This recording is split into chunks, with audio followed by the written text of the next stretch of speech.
চাই ৰাখক।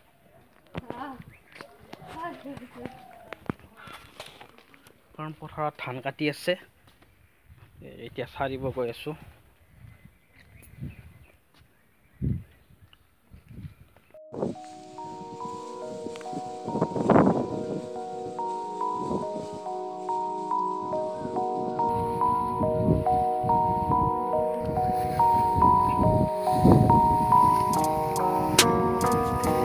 কিয় হালি গৈছে ধানবিলাক?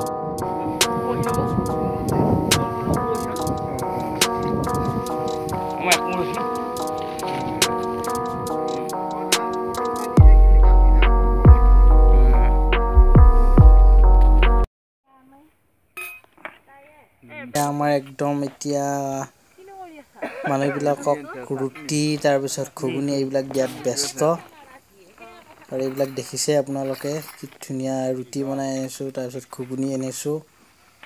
কাৰণ পথাৰত কাম কৰা মানুহটো ভাগৰ লাগি থাকে, কাৰণ এইবিলাক খালেহে ধান কাটিব পাৰিব।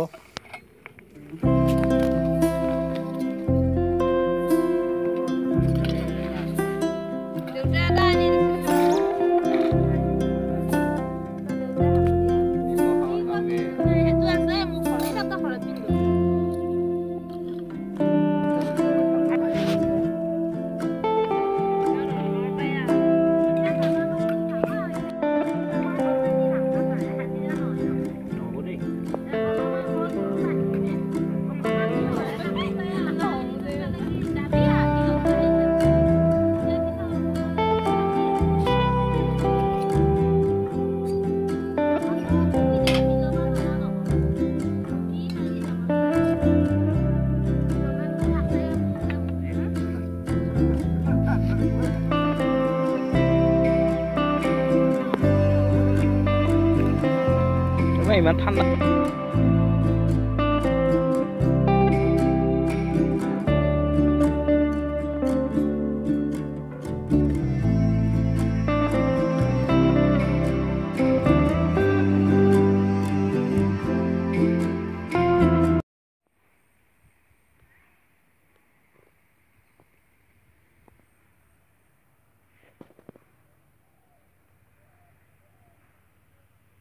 কি বিশাল পথাৰ চাই লওক আপোনালোকে।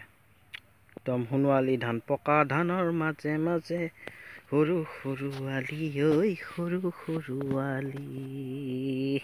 পৰিৱেশ পথাৰৰ এয়া চাই লওক। এইবিলাক কাটা হৈ গৈছে ধান, কিছুমান ধান হালি গৈছে। এইবিলাক বাপৰে বাপ, এইবিলাক কাটা হৈ গৈছে। কি বিশাল পথাৰ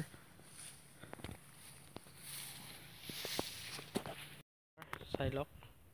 মানে আজিকালি খেতি কৰা পদ্ধতিটো সম্পূৰ্ণ বেলেগ হৈ গৈছে। আগৰ নিচিনা গৰু নাই, বা আগতে গৰুৰে ধান মাৰিছিল, কিন্তু আজিকালিতো দেখিছেই নহয়। একদম মানে কি বুলি কয় এইটো, মেচিন, চব মেচিনৰে কাৰবাৰ। ট্ৰেক্টৰ নহ'লে ধান মাৰিব নোৱাৰে।